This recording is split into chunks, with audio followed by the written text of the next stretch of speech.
All right, we're ready for the most kick-ass speaker of the day, Andrea Owen. Welcome back. Welcome to the Yeah, Summit, but welcome back to our virtual experience. We've done this a couple times now in the past. we have. Yeah. And I love each time getting to know you better and your audience, and it's all fun. How are you today? How is Andrea doing in a global pandemic? In this moment, I'm good. I think that the busier my days are, like the days that I have back-to-back calls, the days where I'm going to be on video and like feel like myself, that those are hmm those are the better days. Okay. What has Yeah. been a not so better day? It sounds like you've got better days and hinting at something there. Right. Well, I think, as we're talking about this global pandemic, whether people are doing podcast episodes or, sharing things like you're doing, it's kind of important to talk about like what day is it, because it can change from day to day. Interviews that happened 2 weeks ago might be irrelevant as to right now. So it's April 14th. Tomorrow, the 15th, is actually my birthday, which has been interesting Oh, to happy try to early birthday. celebrate. Thank you. I'm going to be My wife 45. had So hers last week, actually. Yeah, okay, fellow Aries woman, we yeah. are sometimes one to contend with. A little bit. A little bit. But it's all been really interesting. And I think now in this week of April, it sort of settled down a little bit. I think we have a little bit more information. But a month ago, when stuff was really hitting the fan, that was really difficult for me. So when it was a not so great day, to answer your question. So my husband and I have been talking about him leaving his job. So I'm an author and life coach. I make a decent living. My husband's had a salaried job since he was 18. He's worked full time, and we have two Wow. children that are in grade school. And we hired a nanny last year, and it kind of didn't work out. And I was like, gosh, I wish I could clone myself. So my husband and I started having the conversation about him leaving his job to stay home with the kids. And at first he balked, and then he kind of came around to it when some of his friends were like, dude, that's like my dream come true. Like, just be a trophy husband. So I'm we here for it too. decided Yeah, totally fine. 2019 was a great year for us in terms of income and just the trajectory of how things were going. And we decided that in the new year he would leave, and then we decided that the first week of March would be a great time for him to give his notice at his job. So we would also be losing his health insurance benefits. So we'd have to get private insurance, which, as you know, in the US is like super affordable Ooh, yeah. for a Well, family of yeah, four. I can imagine. So we planned all that out, crunched some numbers, did the smart thing. He gave his notice on March 9th, and then on the 11th I texted him and I said, can you take it back? I don't know how this is going to go. I was in promotion for a yearly program that I teach, and everything fell apart. And Oh, I was in the middle of promoting this program, and I was just like, oh shit, like what's going to happen? Like, no, at that point, that was sort of the week where sort of everybody was stunned, and then the week after that was like where papers just started flying up in the air, and restaurants and bars are closing, and everyone's just running around like crazy, like what is going on? And when the true so like apocalypse mood set in for a lot that of people. Yeah. exactly that energy was happening. So I was worried, and I think like everyone had that like just anxiety and adrenaline rush of so many thoughts of what ifs and hmm uncertainty. And so my husband left his job. The flip side of that is that he's been home with our kids to be able to do this homeschooling thing, which is That's something I can't even imagine. As much as life has changed in a lot of ways for a lot of people, one thing that I cannot wrap my head around because I don't have children is I yeah, would then have to add on taking care of right. little people, educating them, getting school curriculum. I can't even imagine that. Communicating with teachers. And my son's a sixth grader, so he has like six teachers. Mm. My daughter has two. It's been a mess, not just for us. It's a mess for most people. That is a whole nother conversation we could have for another time. But everyone's doing their best. Everyone's just doing their best. So all this to answer your question is like, there was a few days where I was like, how do I show up and lead right now? Some of my colleagues that I know were like immediately getting on Zoom calls with all of their entire community to like hold space for them. And I was like, I can't even hold space for myself right now. And then feeling like I'm a bad leader, like I'm doing it wrong. I need to be doing more for my people. And there was a few days that were rough. And I have generalized anxiety disorder. it has been manageable for about a decade. I've been good and felt like maybe I kind of conquered this thing.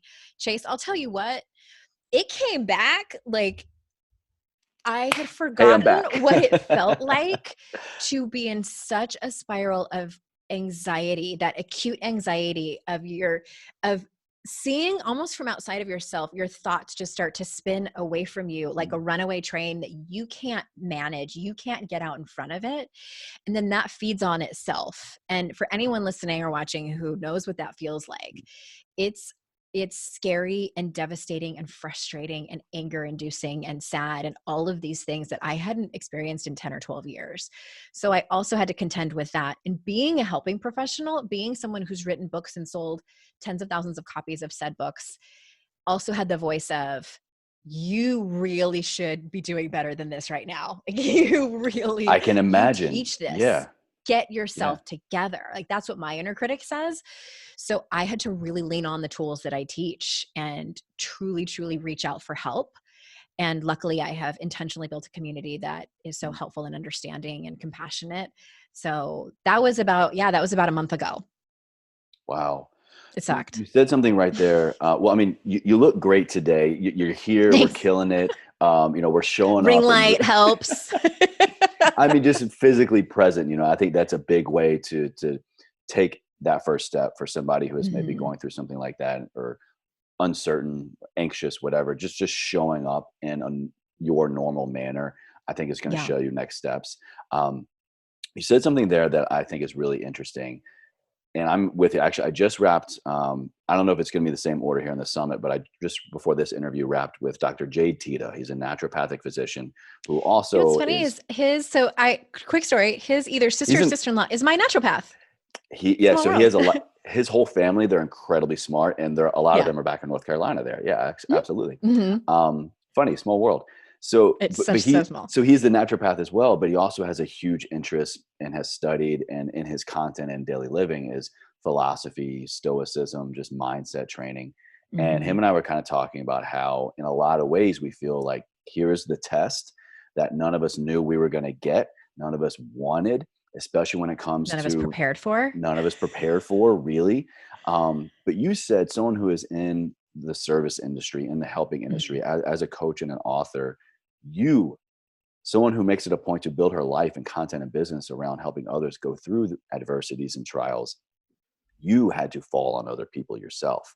And I think that's Yeah. such a huge point to let people know, hey, we are all humans going through the same situation to varying degrees, I would say. But and this is, I'm so glad you said that. Thank you for kind of being vulnerable right there and letting people know, hey, we don't have all of our stuff figured out just because maybe Right.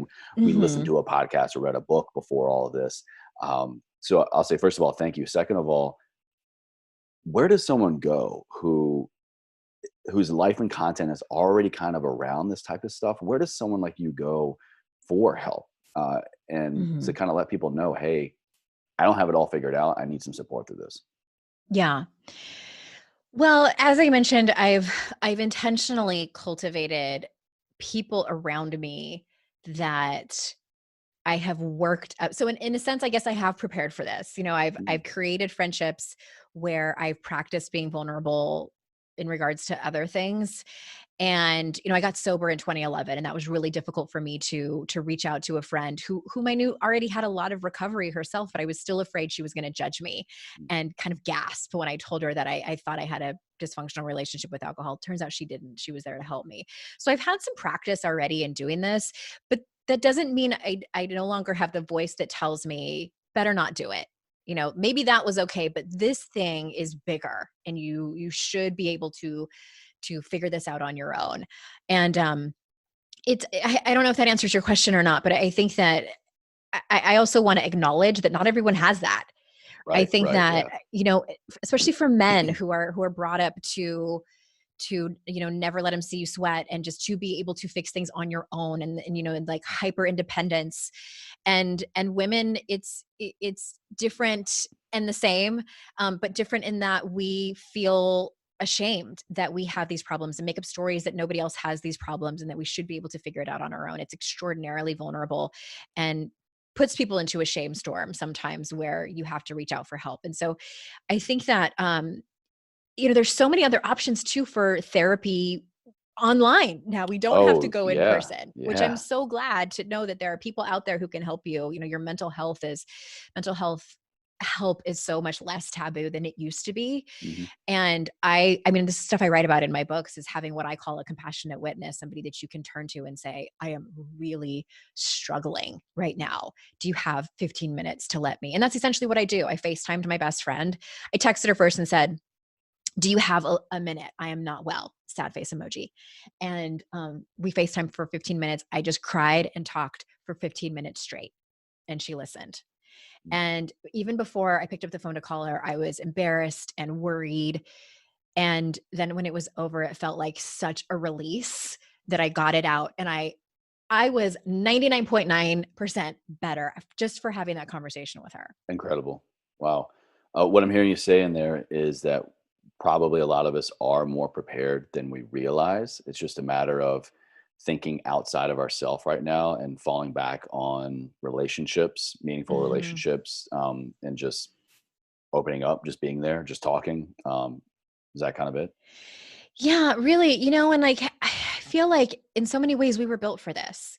Mm. I was reading around research and the flu that happened in 1918, which was terrible, Mm. which I don't entirely recommend people do unless they're in an okay place. I wanted to do it Right. just Good for the point. information. Good disclaimer. It Yeah. was devastating. It was devastating. But then I thought, like w- some of our ancestors, like a lot of our ancestors just survived that, or we wouldn't be here. We were built for this. Yeah. And I think that we are so much more resilient than we give ourselves credit for. So much more resilient than we give ourselves credit for, because I thought, a month ago, I thought I would not be sitting here being able to have this conversation with you and be okay about it. So I do think we're more resilient than we give ourselves credit Mm. for, but we have to take it like one baby step, one little turtle Mm. step at a time, because we cannot plow through this. And like, don't get me started on people who are like, you're just not disciplined if you don't, get in the best shape of your life right now, or like write that novel. I'm like, calm down. Right? No, I'm Take it not doing easy. extra stuff.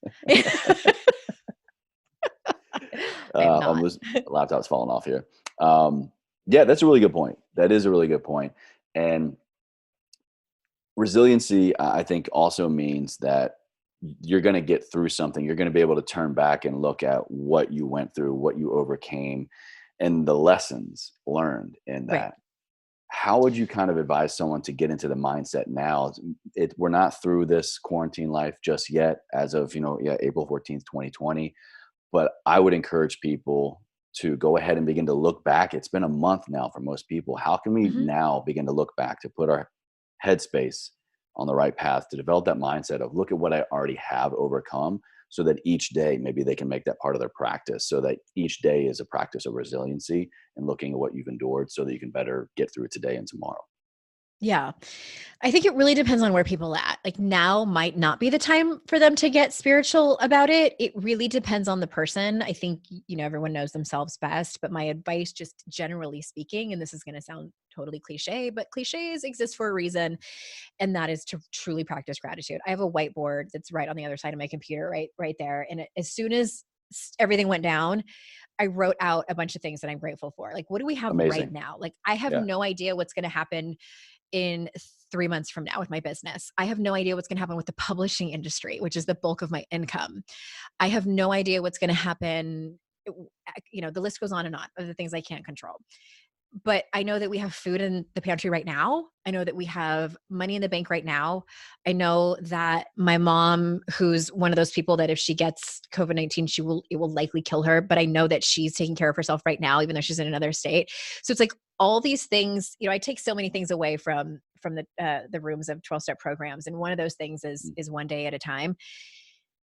I think that they meant that for like normal times of struggle, but I think for times like this, it is 1 hour at a time. A Like, little bit what do I need extra, to a little bit do extra. to Yeah. make it to 3 p.m.? Like, that's just like, let's even bring it back to just 1 hour at a time, because then Yeah. that allows us to sort of like pull our focus in and just be mindful and just pay attention to what's happening right now.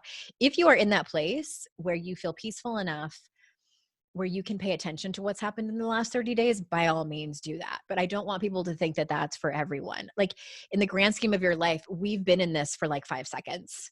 Mm, So mm. just one day at a time, 1 hour at a time. How are you helping your children get through this one day, 1 hour at a time? Again, a really unique perspective you have here. Yeah. They're surprisingly okay. My son is 12 and my daughter is 10. Um, I don't know how much my daughter is like truly wrapping her head. She's bummed that she can't go to summer camp. Mm. And she's sort of Oh, like, so okay, innocent, so yeah, naive. right. Like, but Like why not, mom? their world is so like, Mm, it's almost beautiful in this moment mm. where they're truly in that place where like the universe revolves around them. Ignorance is bliss in a time like this. Yeah. Absolutely. So it's been okay. We did have a family meeting in the beginning where we kind of told them like, you're probably not going back to school this year. And Would you what I recommend have, that? That's really interesting. Would you recommend yeah, families do it that? really Yeah. depends on their age. It really depends on their age. The one thing I recommend for parents to do is always allow your children to feel safe and comfortable coming to you for questions. I'm really honest with my kids. Like if they ask me, I don't offer information that hasn't been asked, but if they ask me things, then I will be truthful to them I feel Amazing. like you just have to kind of use your instincts to know Mm, like, and each child is different. Like some kids handle bad news. Like my son can compartmentalize really well. My daughter, not as much. So I might tell him, and he's older, I might tell him more information than I tell her.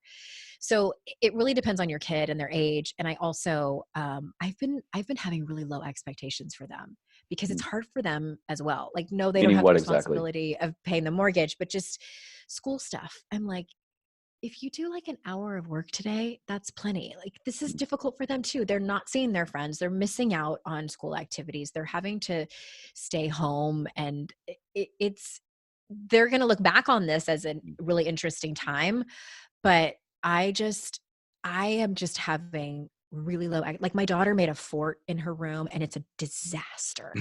And normally I would be like, you got to clean this up. Like it's Yeah. been a week, like, it's time. And I'm like, no, you know what?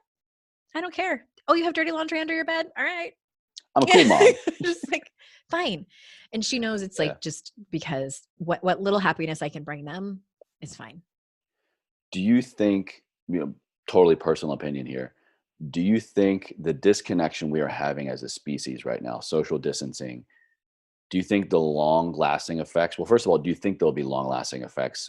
Part Mhm. two, will it be more interesting? I hate to use the word more detrimental, but do you think it'll be more impactful on children versus adults right now? Because connection is such a huge component. I don't have kids, but I know, huge component to childhood development and to, Mhm. brain development and relationship building and just, idiosyncrasies and colloquialisms and just culture. Do you think it'll be more impactful on children going through this right now, not being around other people, or adults? That's a great question, which I don't know the answer to, but I also think it's interesting if you think about like, especially like the younger millennials and Gen Z. My kids are part of Gen Z, and how they are growing up in a world where it's all technology. Like they are used to FaceTime and Mm, on texting, like to communicate. So I wonder if maybe my opinion as I talk this out is it's going to have a bigger impact on like people that are my age that are mm. used to both Okay. and really do crave that human interaction. I don't know, maybe, I was talking to my husband last night and he's an introvert and I'm an Mm. extrovert. And we were watching like Ozark or something and there was a party and I Oh, was like, I did miss you finish season parties. 3? No, we have one more episode. We're watching the last episode tonight. Don't tell me because I know it's going to be crazy. But it was DM the me when you episode. watch it and let me know your Okay. your your I response. will. I'll PM you on Instagram. Oh. I know he wanted to watch it last night. I'm like, no, we need to wait until it's not late at night. But there was a scene where they were on that party on the boat or something, and one of the characters was like, "I hate parties," and I was like, "I miss parties so much. I want to be at that party." And I asked my husband. I turned to him and I'm like, "Do you miss any of that? Like, do you miss socializing?" He was like, "I don't at all." He's like, "This is He's like, "This this was is my my plan all dream." along." Yeah, right. No.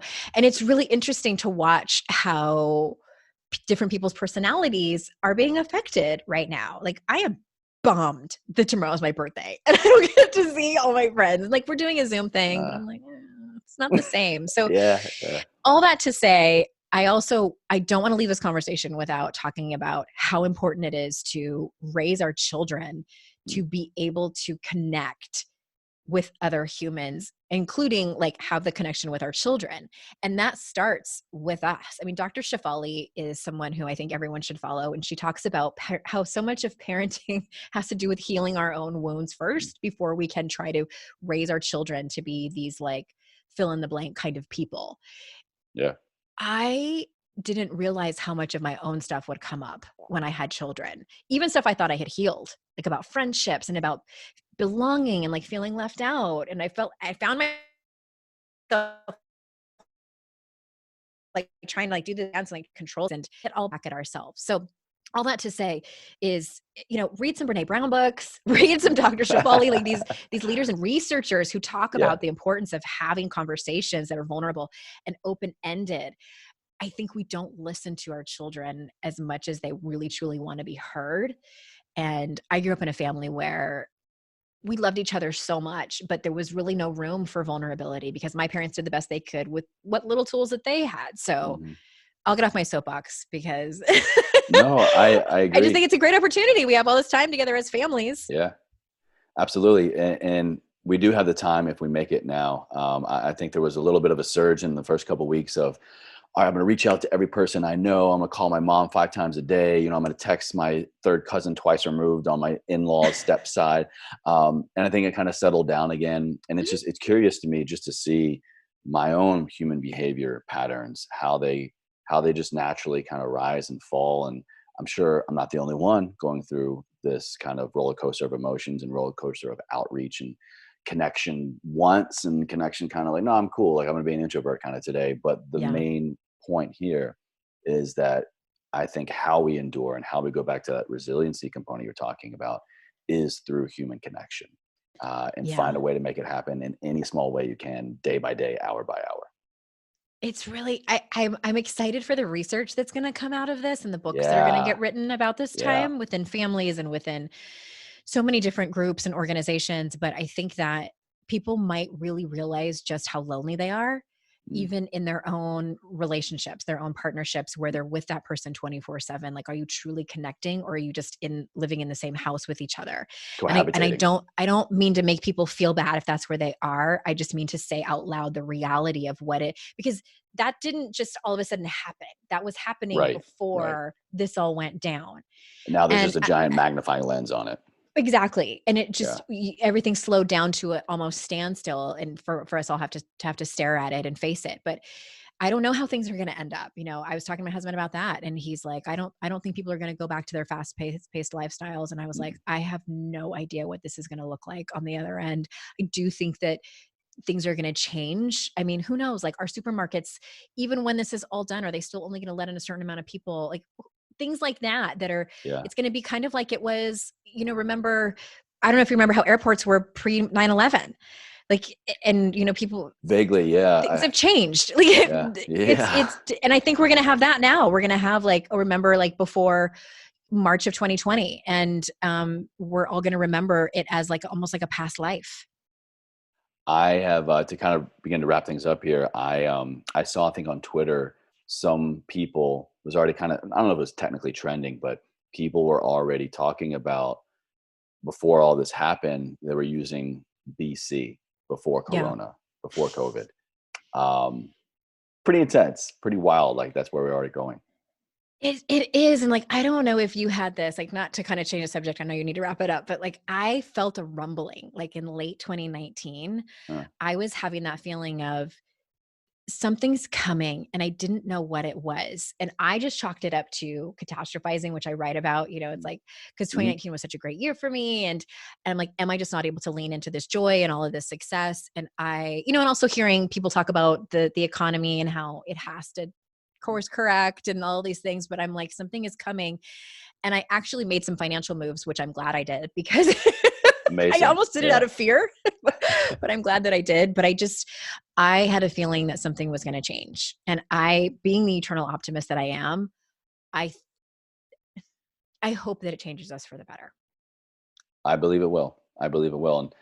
I believe it will, because people like you and everybody here watching, we are making the conscious choice to make it better. It's all up to us, It is a choice. just me and Yeah, you and the people watching, just us. that's it. We're the new world order. Absolutely. Shh, Well, Andrea, conspiracy. it's been great connecting with you again. I always enjoy your outlook and your humor and your seriousness and just honesty on all things. And everybody, Likewise. they're gonna have to get to check out your books and your content more. I'm gonna have every speaker's everything is going to be linked and shared out for everybody. So it shouldn't have to start and stop just here in these like 20-25 minute interviews. Because look, we all have many more days ahead of us of reading, of educating, of empowering and connecting. And you're definitely Mhm. someone that they should do that with. Thank you so much. It's been super fun. Thanks, everybody.